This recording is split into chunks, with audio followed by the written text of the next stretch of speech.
Bueno, esto que es perres. ¿Tienes las cosas que te pedí? Sí, téngolo, pero ten cuidado. Esto ya es muy fuerte. Hay que usarlo con cuidado. Tranqui, soy químico, controlo.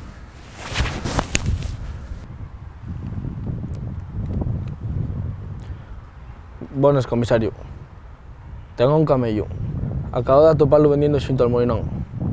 Si me autoriza, fago seguimiento. Gracias. A las órdenes, comisario.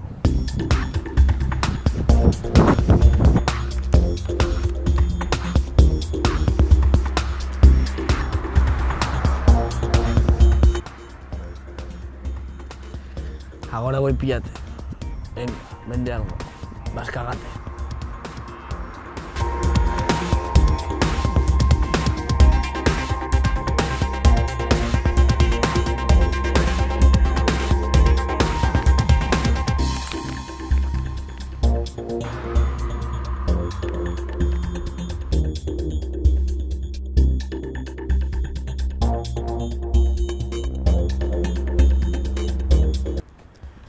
Comisario, tengo una folla que cayó al sospechoso. Creo que son las fórmulas de la droga que vende.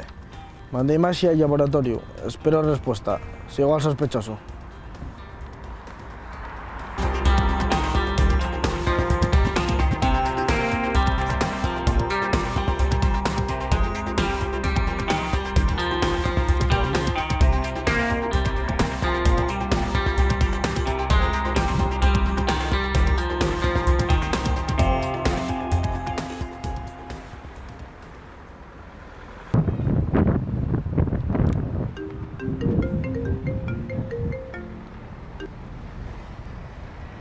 Sí.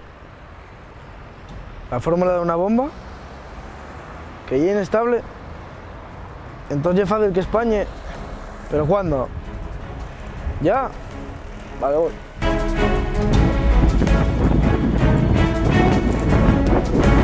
Por fin voy a acabar con el Molinón. ¿No queríais que jugase en el equipo? Pues aquí tenéis.